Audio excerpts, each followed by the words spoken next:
श्रीराम समर्थ. सद्गुरू श्री ब्रह्मचैतन्य गोदवलेकर महाराज यांचे प्रवचन 26 मे. भगवंताचे स्मरण ही सद्बुद्धी. परमेश्वर सर्व ठिकाणी भरलेला आहे, सर्व विश्व व्यापून आहे. मग त्याच्या अस्तित्वाची जाणीव प्रत्येकाला का होत नाही? ज्याची भावना प्रगल्भ झाली असेल त्यालाच परमेश्वराचे अस्तित्व जाणवेल, इतरांना नाही. म्हणून तशी भावना असणे जरूर आहे आणि ती उत्पन्न होण्यासाठी परमेश्वराच्या स्मरणाची आवश्यकता आहे. मी नामस्मरण करतो असे जो म्हणतो तो माझ्यावर उपकार करतो असे मला वाटते.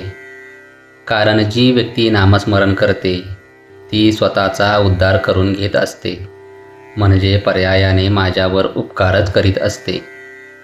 बुद्धिवाद्यांना एक शंका अशी येते की परमेश्वर हा जर बुद्धिदाता आहे तर मग दुर्बुद्धी झाली तर तो दोष माणसाचा कसा म्हणता येईल?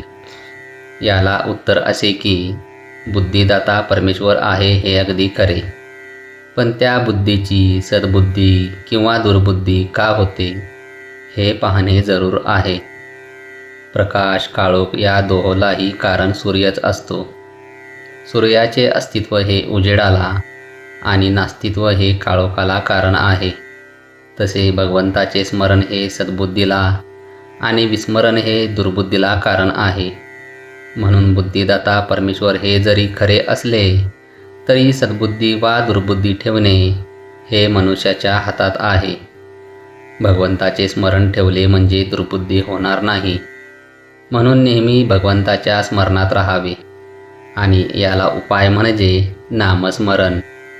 सर्व सोडून भगवंताच्या स्मरणात राहिले पाहिजे, परंतु व्यवहार नीट करून त्यामध्ये भगवंताचे अनुसंधान ठेवणे हे त्याहीपेक्षा श्रेष्ठ आहे. भगवंताच्या कृपेने प्राप्त झालेला आजचा दिवस आपण त्याच्याकडेच लावणे जरूर आहे.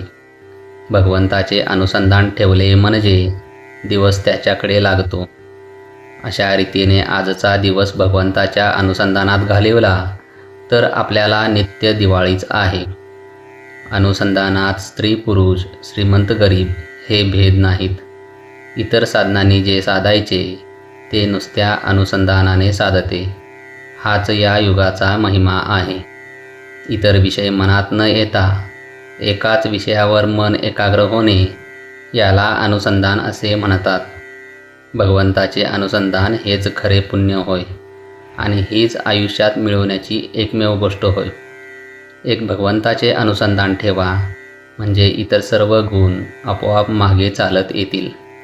भगवंताला अनन्य भावे अशी प्रार्थना करावी की देवा, प्रारब्धाने आलेले भोग येऊ देत, पण तुझे अनुसंधान मात्र चुकू देऊ नको. जय जय रघुवीर समर्थ. आजचे बोधवाक्य: नाम व अनुसंधान 24 तास चालायला पाहिजे. तेथे दुसरी एखादी गोष्ट वेळेवर न झाली तर त्याचा आग्रह नसावा.